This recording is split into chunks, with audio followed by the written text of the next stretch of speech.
Ryan P is a manager for the very popular creator group The Misfits, which has creators you've probably heard of like Carl Jacobs, Austin Show, Cutie Cinderella, Tubbo, Ranbo, and so on and so forth. Earlier today, in this video called Insane Creator Scam, YouTuber CoffeeZilla exposes a huge amount of allegations against Ryan, including things like soliciting nudes from fans, encouraging members to take drugs and then trying to assault them in the shower or in the bathroom, and generally using his power that he had as a manager and the amount of money he had in order to try and solicit sexual favors from people, including people who were underage. We're going to go over all the stories from the survivors, but one of the first issues we have to talk about is the fact that this abuse goes back years, but CoffeeZilla is the only public figure that seems to care. Both the abuse itself and the stories of the abuse have been alleged and reported on for quite some time now, but because Ryan isn't a famous or public-facing creator, there was never really enough interest in exposing him. So people who would have normally heard about it, myself included,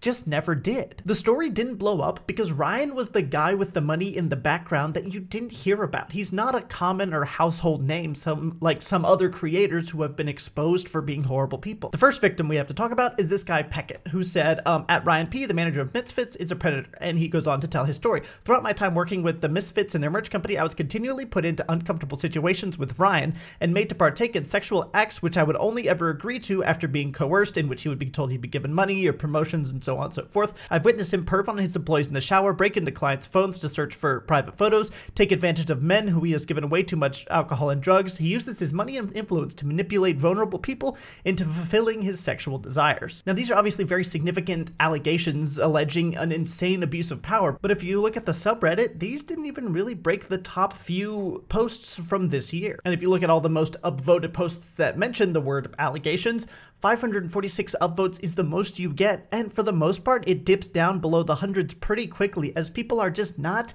as concerned, I think, as they should be about this, because once again, Ryan P is not some sort of well-known figure that people would recognize. Now, the second allegation comes from this guy on Twitter, Gunan, and his thing says, my experience with at Ryan P. I was introduced to Misfits and Ryan P back in 2020. I was 18 or 19 at the time and had a huge passion for content creation, and having the opportunity to be friends with all the boys on the Misfits, I assume, was a gift. I didn't want to mess it up. Ryan took a quick interest in me, and he showed me what it was like to have screw you money. I've never had screw you money, so experiencing it made me want that. And then he goes through everything that was happening.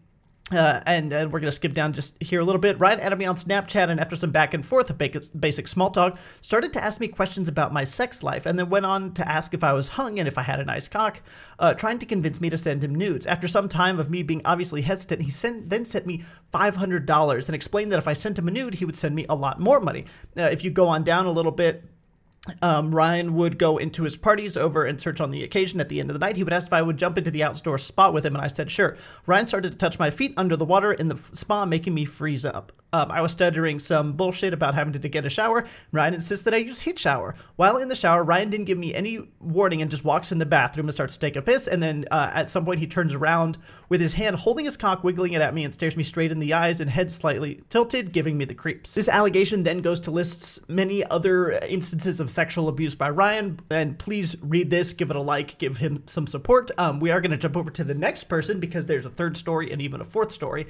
This third story has a lot of buildup about how this guy Hamish met up with Misfits and started working with it, but the real sexual assault allegations come near the end. He said, I used the bathroom and was about to walk out, and he was waiting by the door and offered me an absurd amount of money to jump into the shower. And that's it. No funny business, just to have a shower. I agreed, and it was pretty straightforward. He didn't request to be in the room or anything. About 2 minutes into my shower, he invites himself in with no warning beforehand, strips off in the bathroom, and opens the shower door and gets in. At this stage, my entire body is shaking. I'm already intoxicated, so my body really just started to shake uncontrollably because I was genuinely scared about what was about to happen. But I couldn't say anything. All I could see was this big guy standing in front of me, cornering me in the shower, and nowhere to go. I felt so powerless and helpless. I just stood there in shock and terror, shaking while this man was touching me, doing whatever he wanted. But it actually gets worse than that. In CoffeeZilla's video, which is how I heard about this situation, and a lot of what I'm talking about right now is based off of this, Ryan would also try and have these kind of inappropriate sexual conversations with people that were underage. He said, come back in 2 years, which would be when she was 18. But 1 year later, Ryan reached back out, saying this, quote, I retweeted your selfie. Do I get nudes? She replies, that's illegal. He says, quote, don't worry, I ain't no snitch.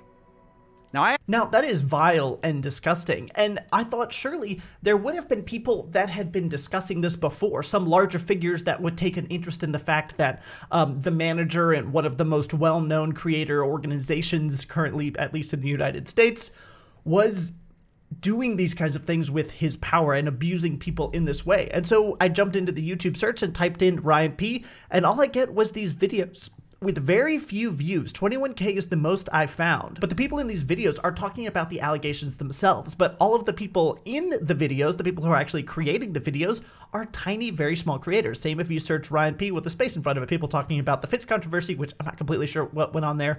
But there are basically no views on any of these videos, despite the fact that this was huge and widespread, and Ryan had a lot of power and influence with the Misfits organization. With how significant these allegations were, you have to wonder why more people weren't talking about it, and I think there are some Reddit comments that sum it up really well. Silent damage control works miracles. I mean, just look at Travis Scott. Man got brutally canceled, quote unquote, and now he features in songs, probably drops an album in the near future, and restarts touring. According to a quick Google search, even his Fortnite skin might be brought back. I think there's just so much fucked up shit being reported on a daily basis on social media, that eventually people just get distracted by other news, posts, scandals, and so on. And then it continues a little bit in this different comment.